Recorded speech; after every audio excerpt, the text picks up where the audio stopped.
अस्सलामुअलैकुम नाजरीन।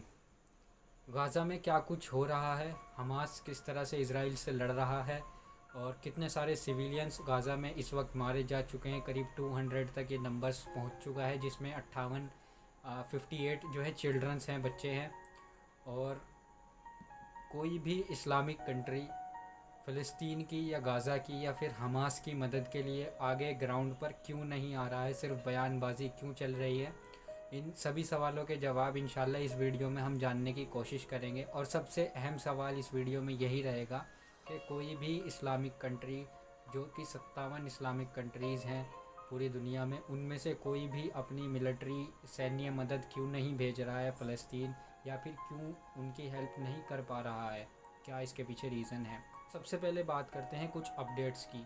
जो रीसेंट अपडेट्स हैं वो ये हैं कि अब तक गाज़ा की बॉम्बिंग कर रहा है इसराइल, और अब तक करीब 200 लोग वहाँ पर मारे जा चुके हैं, मासूम सिविलियंस जो हैं। उनमें से 58 चिल्ड्रन हैं, जैसे कि मैंने पहले ऑलरेडी बताया है।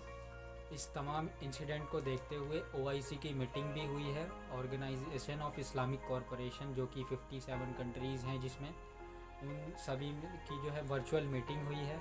सभी के जो विदेश मंत्री हैं वो ऑनलाइन उन्होंने मीटिंग की है, और उसमें सबसे बड़ा स्टांस जो रहा है वो टर्की का रहा है। टर्की ने यहाँ पर ये कहा है कि हम सबको मिलकर जो है एक मिलिट्री बनानी चाहिए फ़लस्तीन को सेव करने के लिए, फ़लस्तीन को प्रोटेक्ट करने के लिए इसराइल से। तो ये प्रपोज़ल रखा है टर्की ने। टर्की के जो फॉरेन अफेयर मिनिस्टर हैं उन्होंने काफ़ी लंबी चौड़ी स्पीच दी। जितनी भी कंट्रीज़ थी वो सभी खामोश रही, उनका सभी का नपा-तुला जवाब था। सऊदी अरब का भी ये जवाब था कि जो वायलेंस है वो नहीं होना चाहिए, हम वायलेंस के ख़िलाफ़ हैं। सऊदी अरब ने ये नहीं कहा कि हम इसराइल के ख़िलाफ़ हैं, उन्होंने सिर्फ इतना कहा कि हम वायलेंस के ख़िलाफ़ हैं। और जितनी भी तमाम कंट्रीज़ थी सभी ने यही नपतुला जवाब दिया कि जो वायलेंस है हम इसके ख़िलाफ़ हैं और ये वायलेंस रुकना चाहिए। लेकिन यहाँ पर टर्की का एक अलग स्टांस था। टर्की ने ये कहा कि जो ये हमें जो ये कुछ हो रहा है हमें इसके ख़िलाफ़ एक्शन लेना चाहिए, ज़मीन पर आना चाहिए और एक आर्मी बनानी चाहिए। लेकिन टर्की की भी ये सब बयानबाजी थी। अगर हकीकत में ग्राउंड पर किसी ने कुछ किया है तो वो इजिप्ट है, जिसको आप मिस्र के नाम से जानते हैं। तो आप ये भी जानते होंगे, मैं आपको मैप में दिखा देता हूँ, जो गाज़ा पट्टी है जहाँ पर हमास है इस वक्त और जहाँ सारी लड़ाई चल रही है, जहाँ से हमास ऑपरेट करता है, उसकी जो बॉर्डर है गाज़ा पट्टी की वो इजिप्ट से लगती है। तो इजिप्ट ने अपनी बॉर्डर खोल दी है। जो लोग इंजर्ड होकर जा रहे हैं वो सीधा इजिप्ट जा रहे हैं, और इजिप्ट ने अपने हॉस्पिटल ओपन कर दिए हैं गाज़ा सिविलियंस के लिए।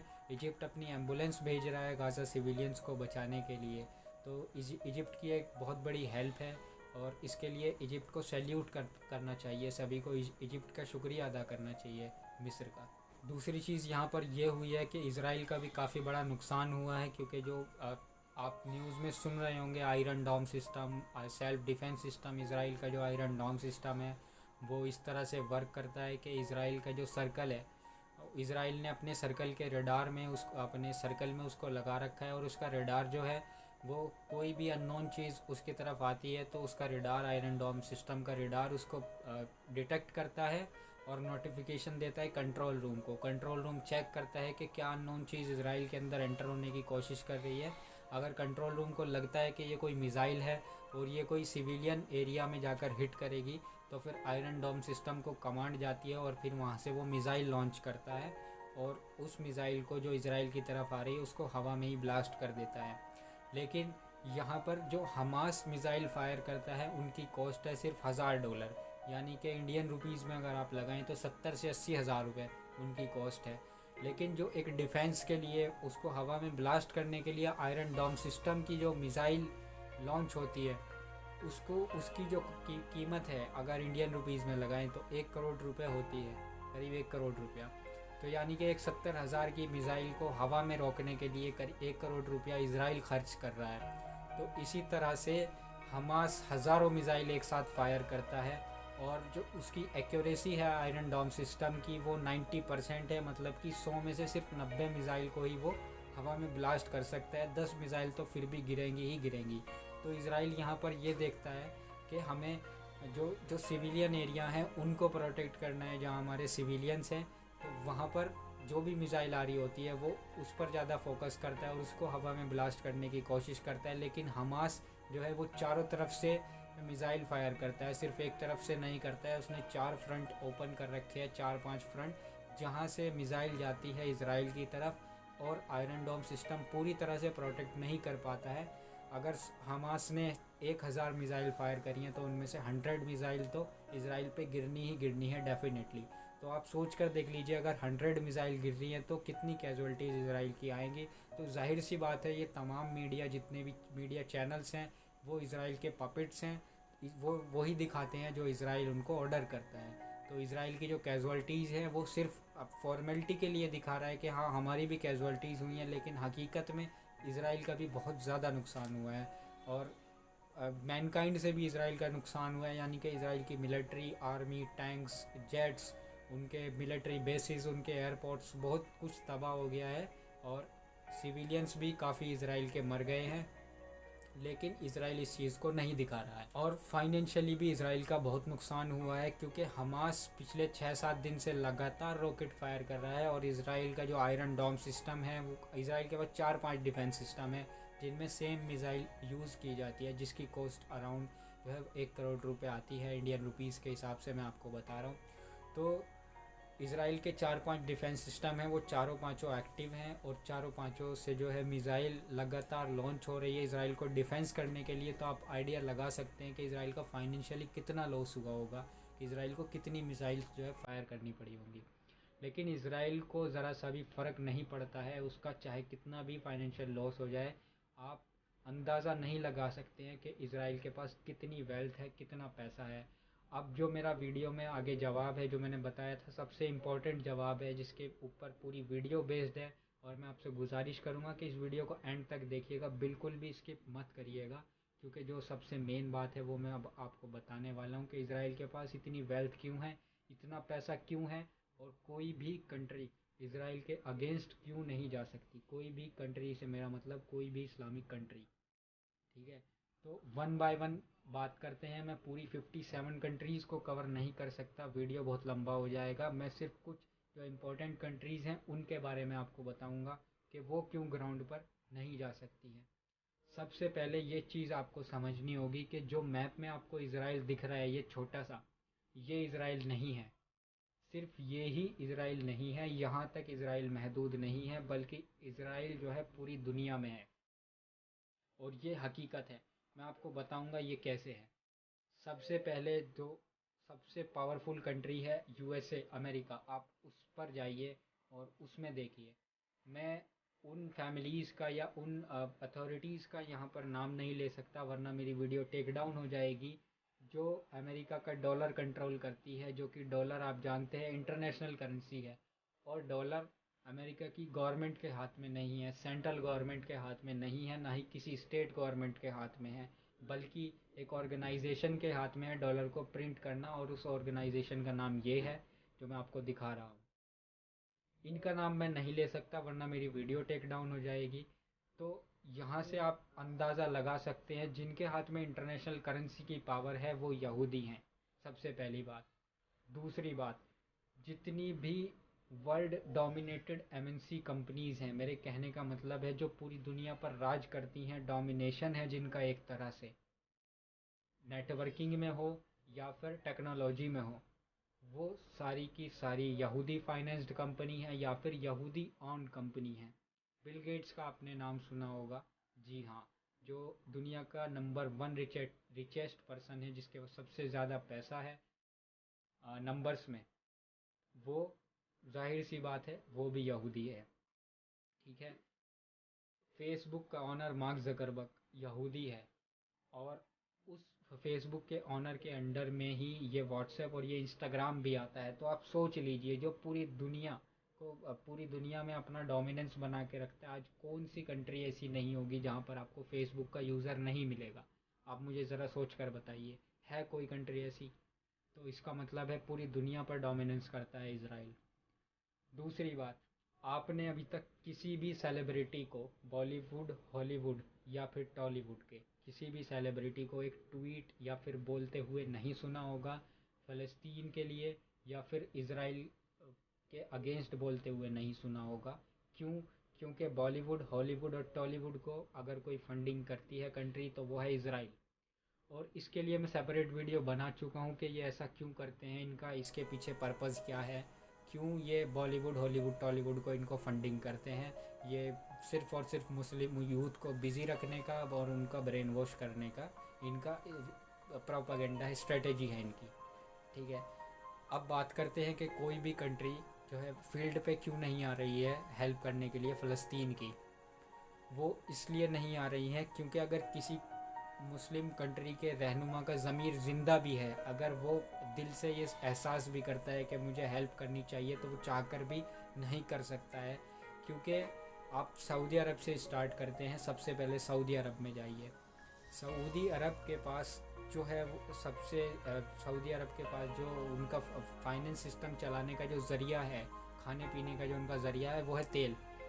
सऊदी अरब के पास सिर्फ तेल है, क्रूड ऑयल, जिसका वो व्यापार करके पैसा कमाता है और जिसकी वजह से वो इतना अमीर है।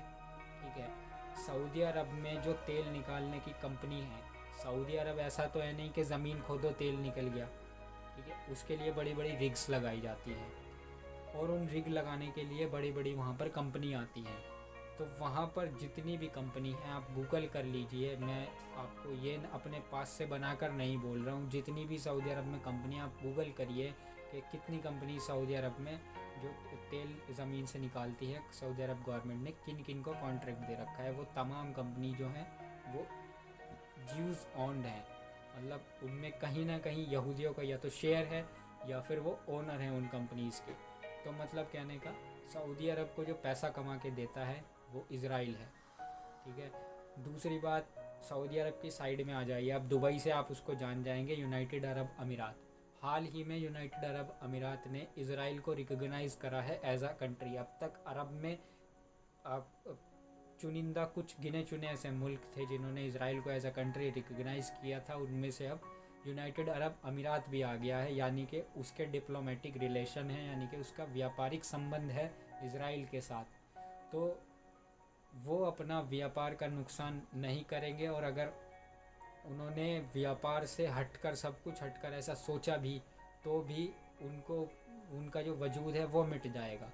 क्योंकि जो सुपर पावर है अमेरिका, वहाँ पर यहूदियों ने अपने पंजे गड़ा रखे हैं और उस सुपर पावर के थ्रू ही उन्होंने अरब में अपने पंजे गड़ा रखे हैं। तो डॉक्टर इसरार अहमद का एक बयान है, आप यूट्यूब पे सर्च करिए डॉक्टर इसरार अहमद ऑन यहूदी Jews, history of Jews, doctor Israr Ahmed ऐसा लिखेंगे आ जाएगा। 2 घंटे का बयान है, आपके पास टाइम हो फुर्सत से उसको सुनिए। उसमें तमाम चीज़ें उन्होंने रिकवर करी हैं, और उन्होंने 2010 में ही ये बता दिया था कि जो पूरा अरब है वो यहूदियों के कंट्रोल में है, वो यहूदियों के अगेंस्ट जा ही नहीं सकता। सिर्फ वो अपना जो है दिखाने के लिए, दिखावा करने के लिए और अपनी डोमिनेंस बरकरार रखने के लिए मुस्लिम वर्ल्ड में वो सिर्फ बयानबाजी कर सकते हैं, इससे ज़्यादा वो कुछ नहीं कर सकते ग्राउंड पे। ये हकीकत है, क्योंकि वहाँ के जितने भी राजा हैं, जितने भी डिप्लोमेट्स हैं, या जितने भी प्रेसिडेंट या किंग्स हैं, वो तमाम के तमाम यहूदियों के इशारे पर नाचते हैं। ठीक है, अब ये तो हो गई अरब की बात। अब आप सोच रहे होंगे, आप सभी के जहन में ये होगा, और जहाँ तक मैं जानता हूँ जितने भी मुस्लिम हैं, 95% तक मुसलमान लोग ये सोचते हैं कि टर्की रियल में जो है वो मुसलमानों की आवाज़ उठाता है और मुसलमानों के हक़ में बोलता है, और टर्की ही इस क्रिटिकल सिचुएशन में फ़लस्तीन की हेल्प कर सकता है। तो मैं आपको बता दूं, आप बिल्कुल गलत हैं, क्योंकि सबसे पहला मुस्लिम देश जो था इसराइल को रिकॉग्नाइज़ करने वाला, इसराइल को एज अ कंट्री मानने वाला, वो टर्की था। और टर्की के आज भी डिप्लोमेटिक रिलेशन हैं इसराइल के साथ। टर्की की आज भी एम्बेसी है तेल अवीव में, और इस्तांबुल, सॉरी, अंकारा जो कैपिटल है टर्की की, वहाँ पर आज भी एम्बेसी है इसराइल की, और वहाँ पर आज भी आपको इसराइल के राजदूत बैठे हुए मिलेंगे, और टर्की के राजदूत आपको आज भी इसराइल में बैठे हुए मिलेंगे। और इनका जो पिछले साल का व्यापार था वो $6 बिलियन का था, यानी कि $6 अरब का इन्होंने आपस में लेन देन किया, व्यापार किया। तो ये सिर्फ बयानबाजी है। मुस्लिम वर्ल्ड में अपनी डोमिनेंस बनाने के लिए टर्की, सऊदी अरब, ईरान एक दूसरे से कंपटीशन करते हैं। हकीकत में कोई यहाँ पर साथ नहीं आने वाला, काम नहीं आने वाला मुसलमानों के, ये हकीकत है। दूसरी चीज़, अब टर्की को भी छोड़ दीजिए, अब आप बात करेंगे पाकिस्तान की। पाकिस्तान भी एक इस्लामिक मुल्क है। तो हकीकत में पाकिस्तान हेल्प कर सकता है। पाकिस्तान में एक ऐसी कंट्री मानता हूँ जो हकीकत में हेल्प कर सकता है, लेकिन उसके दो बड़े रीज़न है जो पाकिस्तान हेल्प नहीं कर पा रहा है। सबसे पहला बड़ा रीज़न कि पाकिस्तान बहुत दूर है फ़लस्तीन से। अगर फ़लस्तीन की बॉर्डर पाकिस्तान से लगी हुई होती तो आप मेरी बात का यकीन करिए, नोट कर लीजिए कि अब तक पाकिस्तान की आर्मी या फिर वहाँ पर जो रिबेलियंस हैं, जो जज्बाती लोग हैं, वो अब तक घुस चुके होते फ़लस्तीन में, घुस चुके होते इज़राइल में। लेकिन ऐसा नहीं हो सकता है। दूसरा रीज़न यहाँ पर यह है कि अगर अनफॉर्चुनेटली पाकिस्तान ने अपनी मिलिट्री हेल्प भेज भी दी किसी तरह से फ़लस्तीन में, अगर भेज भी दिए 1% आप मान लीजिए, तो मैं बार बार आपको रिमाइंड करा रहा हूँ, जो मेन हब है यहूदियों का, अमेरिका, वहाँ से पाकिस्तान का बाइकआउट होना शुरू हो जाएगा। वहाँ से पाकिस्तान पे इंटरनेशनल प्रेशर पड़ना शुरू हो जाएगा। और जो ये जो रीत चलती आई है, ये जो डेमोक्रेसी और तमाम चीज़ें जो यूएन बनाया, यूनाइटेड नेशन बनाया, वर्ल्ड बैंक बनाया, लोन का ये स्कीम बनाई, ये तमाम झंझट जो है इनमें फंसा हुआ है पाकिस्तान।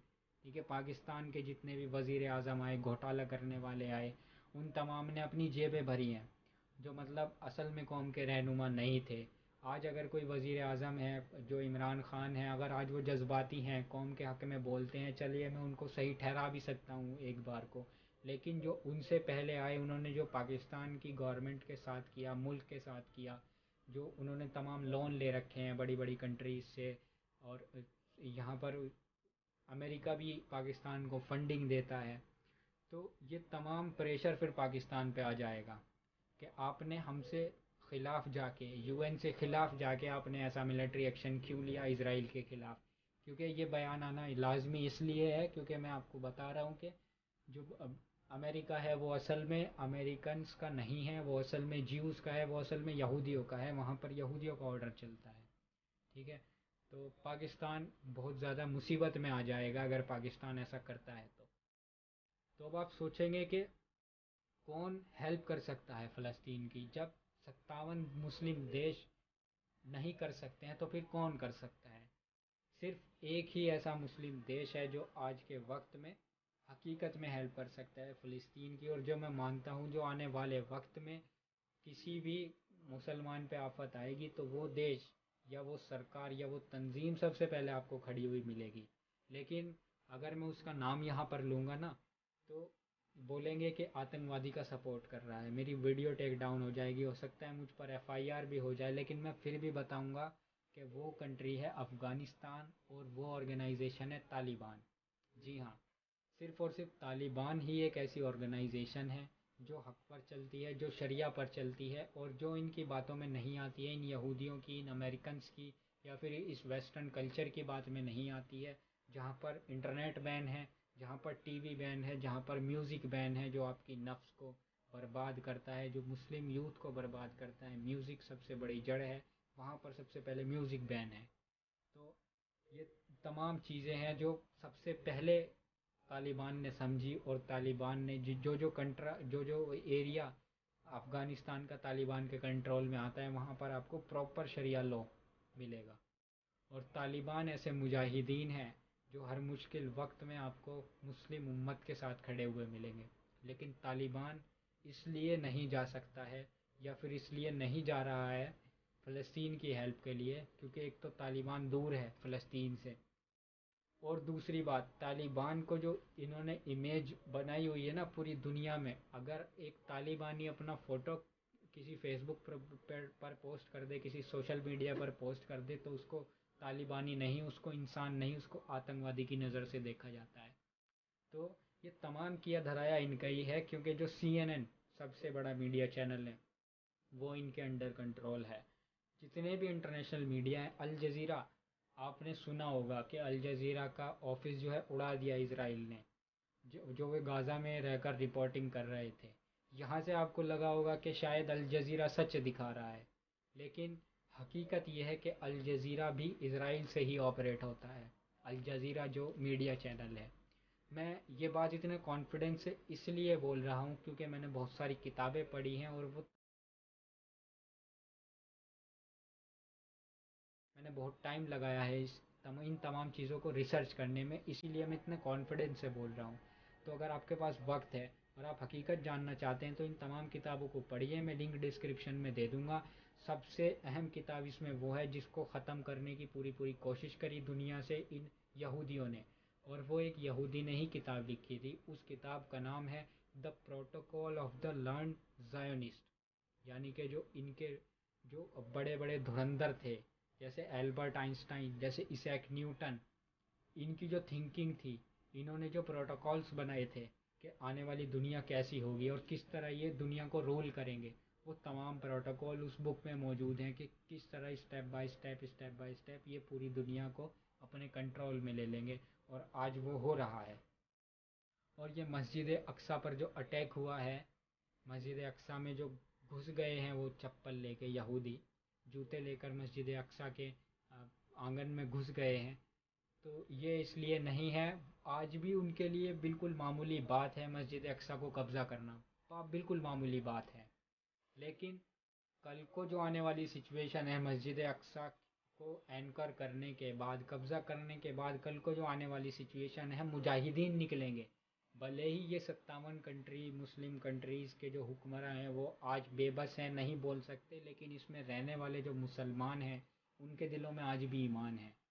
वो आज भी पक्के सच्चे मुसलमान हैं और आज भी जज्बाती हैं अपने भाई के लिए, तो वो निकलेंगे मुजाहिदीन बनकर और वो इनकी नाक में दम कर देंगे, इनकी ईंट से ईंट बजा देंगे।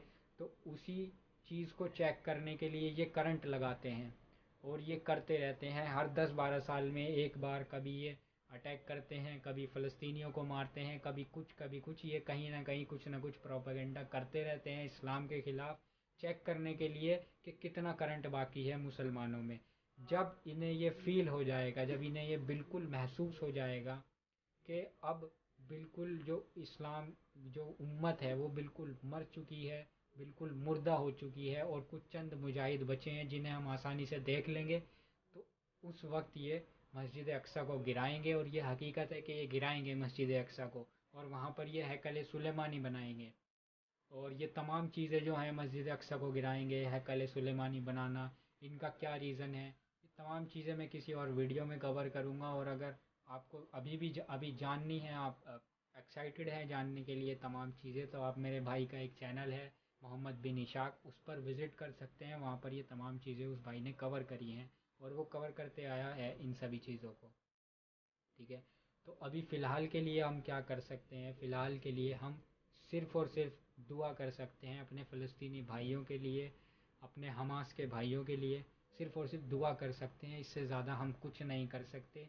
और जो जज्बाती मुसलमान हैं, जो जज्बाती यूथ है, जो इतने जज्बाती हो रखे हैं कि बस उनका मन कर रहा है कि किसी तरह फ़लस्तीन चले जाएं और इन इसराइलियों को फाड़ कर रख दें, तो उनके लिए मेरा एक मैसेज है कि प्लीज़ अपने जज्बात को इस वक्त कंट्रोल में रखो, क्योंकि आपके जज्बात जो हैं आने वाले वक्त में बहुत काम आएंगे। अगर आप हकीकत में जज्बाती हो रहे हो, आपके मन में ऐसा आ रहा है, तो आप ये यकीन जानो कि आप ही वो लोग हो जो आने वाले वक्त में इस उम्मत को बचा सकते हो। तो आपको समझदारी से, होशियारी से काम लेना है और सिर्फ इस वक्त दुआ करनी है, क्योंकि अगर हमने कोई भी गलत एक्शन यहाँ पर लिया तो बहुत बड़ी प्रॉब्लम बन सकती है गाज़ा सिविलियंस के लिए।